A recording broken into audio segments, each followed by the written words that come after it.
Family development కావాలి, దేనికన్నా ఒక ఫైనాన్స్ అని అన్ని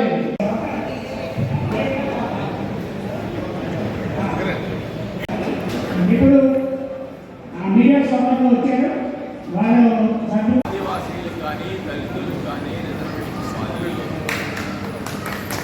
ఇవ్వకపోతే రిజర్వేషన్ చట్టంలో పడేసినట్టే ఉపయోగం లేదు.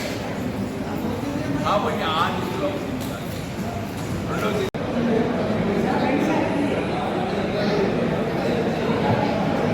మీరు మాట్లాడితే సాయం మీరు గౌరవించినట్టు కాదు. మీరు ఎంత డిసిప్లైన్ కూర్చుంటే రావాలి.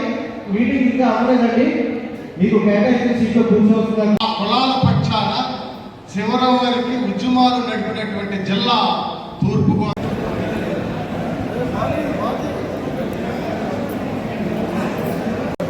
మీరందరూ కూడా చాలా విలువైనటువంటి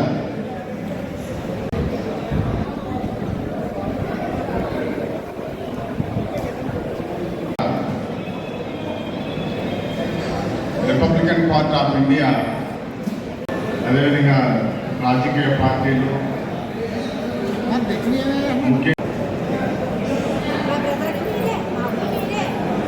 सभाध्यक्ष Republican party of India Ambedkar का राष्ट्रीय महासचिव हूँ। आज काकीनाड़ा में Republican party of India Ambedkar के प्रदेश कार्यकारिणी की बैठक हुई। इस बैठक में सभी 26 जिलों के जो प्रतिनिधि है यहाँ उपस्थित हुए हैं और चर्चा के बीच में रिपब्लिकन पार्टी ऑफ इंडिया को पूरे आंध्र प्रदेश में कैसा डेवलप करना चाहिए, इसके ऊपर सभी कार्यकर्ताओं के विचार सुने गए और रिपब्लिकन पार्टी जो प्रोग्राम दे रही है यहाँ के लोगों को, हम अपने कोई सताए हमें बताया, ऐसा एक प्रोग्राम है हमारे पार्टी का, पूरे देश के अंदर में हम चला रहे हैं और वो प्रोग्राम हम आंध्र प्रदेश में भी चलाने वाले हैं। और डॉक्टर बाबा साहब अम्बेडकर की जो रिपब्लिकन थॉट्स है, जो विचारधारा है, उसको पूरे सभी आंध्र प्रदेश के सामान्य जनता, किसी भी जाति धर्म के लोगों तक वो विचारधारा कैसी पहुंचा जाए, इसलिए हम लोग उसके लिए कार्य कर रहे हैं। और संगठन अधिक मजबूत हमको करना है। आपको मालूम होगा कि आंध्र प्रदेश की काकीनाड़ा जिले में एक समय रिपब्लिकन पार्टी का एमएलए रह चुके हैं रमन्या जी, यहाँ से अमलापुरम जो रिजर्व सीट है वहाँ से। तो हम चाहते कि काकीनाड़ा जिले से भी रिपब्लिकन पार्टी का कोई एमएलए इस विधानसभा में बीबी रमैया और इसकी जैसा एमएलए यहाँ से खादी काकीनाड़ा जिले से जीत की जाए। इसके लिए हम लोग यहाँ पे एक प्रयास कर रहे हैं कि काकीनाड़ा जिले से कोई रिपब्लिकन पार्टी का विधानसभा में कोई प्रतिनिधि जीत के है। अभी बाकी बोलो ना। పెద్ద రాజకీయ కుట్రకోణం ఉందన్నావు, ఎన్ఐఏ స్పష్టంగా విచారణ జరిపింది, దీంట్లో రాజకీయ కుట్రకోణం లేదు, దాని మీద పెద్ద ఎత్తున మనం ప్రచారం చేశాం। ఎస్ వీరి సుబ్రహ్మణ్యం కానీ, కోడికత్తి సీన్ కానీ, ఇలాంటి వాళ్ళ మీద, సుధాకర్ మీద కానివ్వండి, ఇలా వీళ్ళందరి మీద వేధింపులు గురి చేస్తున్నారు। ఇది దళితుల వ్యతిరేకమైనటువంటి విధానాలు అవలంబిస్తున్నారని చెప్పాం।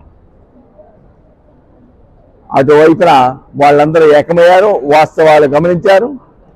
మాస్క్ పెట్టుకోమని చీరాల కుర్రోడిని పోలీస్ స్టేషన్లో చంపితే దిక్కు దివానా లేదు। కిరణ్ ఇలాగ ఒక్క చోట కాదు, చెప్పుకుంటూ వెళ్ళకపోతే కోకొల్లలుగా దళితుల మీద దాడులు జరుగుతుంటే నిష్పక్షపాతంగా వహిస్తూ ఉన్నారు।